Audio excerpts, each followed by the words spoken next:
How's it going, everybody? Thank you very much. I always appreciate you hanging out for a little bit. I'm Orlando Ruiz Jr. Welcome to another classic movie review. I'm talking about Rocky II from 1979, the first sequel to the 1976 Academy Award winning Best Picture film. Of course, returning Sylvester Stallone, and coming back with Stallone, you got Talia Shire, Carl Weathers, Burgess Meredith, Burt Young, Tony Burton. In this sequel, the very beginning of the film, it picks up right at the same point where you leave off at the end of the first one, and then we get into a little bit of a title sequence until our movie actually continues the story, which really it feels like a natural progression with Rocky in the hospital after taking such a beating at the end of the first film. This one definitely had a bigger budget than the first film. There are a lot more locations. We get to see a lot more of the city of Philadelphia in scenes that require huge crowds and lots of people. They don't just show us stock footage like in the first film, but we get a lot of extras in this one.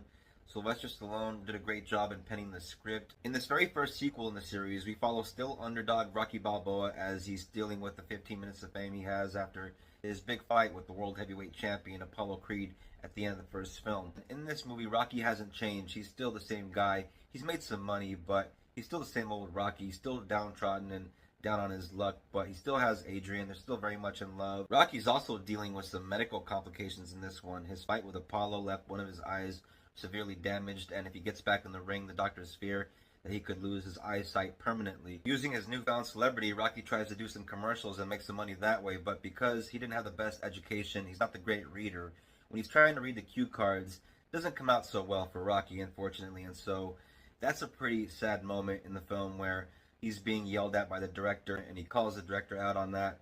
And it's really cool to see how Rocky can still be polite even when he's letting people know that they're being dicks. It just shows how much class this character has. Rocky and Adrian get themselves a nice new apartment. Rocky gets them a new car, but to keep it all, he has to keep working, of course, and so he gets a job at the meatpacking plant where Paulie worked in the first film. Meanwhile, Paulie gets Rocky's old job as a loan shark, working for Gazzo, his old mob boss, childhood friend. As Rocky deals with his struggles in this one, we get to see a little more of the Apollo Creed side of things, as Carl Weathers has more screen time as the character in this sequel. And it's always great to have more Carl Weathers because the man was charismatic as hell, and Apollo Creed is a great character.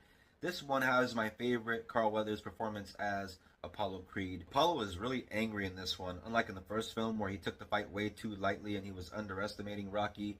But in this one, his trainer, Apollo's trainer, knows what he's going up against, and so he doesn't want Apollo to fight Rocky for a rematch. But Apollo really wants it because he's getting all this mail, all this hate mail from people saying, you're a sellout, you're a wash-up, you're a fake, you're a phony, how much did you get to take that bump for 15 rounds and all that. And so Apollo is ready to get back in the ring. According to Sylvester Stallone, the journey of the Rocky Balboa character in this film was heavily inspired by Stallone's real life after the first Rocky movie. After that film and that movie's success, he had a real hard time following the success of that movie with his follow-ups, movies like Fist and Paradise Alley. And so it was time to come back to Rocky and make a sequel since everybody wanted to see Stallone back in the ring. And kind of like in this movie, everybody wants to see Rocky back in the ring. And so you can see the parallels there while watching this film. The cinematography when it comes to the boxing stuff is definitely better in this one. There's some beautiful slow-mo shots where you see punches land on someone's face and sweat flying off someone's face, spit and slobber flying off in different directions. Some pretty cool stuff. Returning to do the music score for this movie, as he does for all the films except for Rocky IV and the Creed films, composer Bill Conti, one of the greats, does this incredible theme for these movies. I always enjoy the Rocky theme. It's one of my favorite all-time movie themes. The music in these movies is always very sad and melancholy at times. It's always great to set the mood or getting you excited or pumped up. At times it can be very, sad, also very inspirational and motivating and also triumphant. Some of my favorite movie music of all time. For me, the first Rocky film is one of the ultimate classics and one of the greatest films of all time. It's one of my all-time favorite movies. John G. Avildsen did an amazing job directing that film, but the screenplay was written by Stallone, who continued the story with this film, and didn't just write the story and the script, but also directed this film, and I believe the third and the fourth, and the sixth. And so the only person that I think that could have kept this going is Stallone himself, since he knew this character inside and out. And this really does feel like a natural kind of continuation from the events of the first film. As far as the directing goes, I think Stallone's direction is very on point.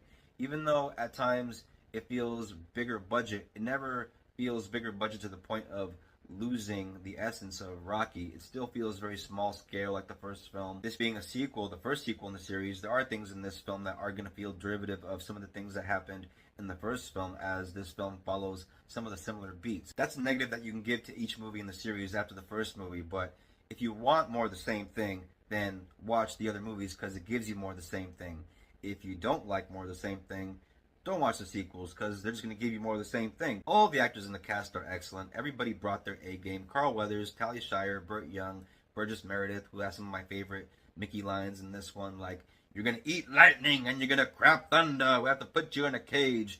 I love the training sequence in this one. You get some really nice ones. You get Rocky chasing a chicken, and you have Rocky running up those steps. In the very first Rocky film, Sylvester Stallone did an amazing job playing the role of Rocky Balboa, to the point where he created an iconic character that was cemented in our hearts and minds from that point on. He was, after all, nominated for an Academy Award for Best Actor for that role. He did lose to Peter Finch for Network, but either way, it was a great performance. In this one, we see more sides to the character. We see sides that we didn't see in the first movie. We see how he handles different disappointments, which are kind of constant all throughout this one. We see how he handles certain moments of success, and then we see how he handles a bit of tragedy. The character of Rocky Balboa just goes through a lot more emotions in this one, and it makes for a very compelling experience for this first sequel in this series. And ultimately, I think this is one of the best sequels in the series. I don't think it is the best, because I think that honor goes to another film. I won't tell you which one, because one day maybe I'll do a Rocky ranking, but for the most part, when it comes to these movies, is definitely one of the ones that's higher up on the tier list of movies. 1979's Rocky 2 is a great movie and a great sequel. I give it 4 stars. You can find this movie as well as other Rocky movies on streaming, I'm sure. But if you want to get yourself a hard copy, I'm always an advocate for that. And so I'm sure you can find them online, or maybe even at a couple of stores that still carry Blu-rays or DVDs. But this is my little collection here of the first 6 films. As you can see there, Stallone there on the cover. I believe that's Rocky from the 4th film. Thank you all very much for watching this classic movie review, guys. I always appreciate it. If you're into the classics, if you're into movies, if you're into this kind of thing, and if you're new to the channel, hit the bell, become a subscriber. Please don't forget to comment, share, like. Always helps out the channel. If you're a returning viewer, thank you very much for your support and all your views. I always appreciate it. I understand 70% of you guys aren't subscribed. What are you doing? Subscribe to this channel. If not, fine, don't. But yeah, that's my pitch. Everybody take care of each other. Till next time, peace out. God bless.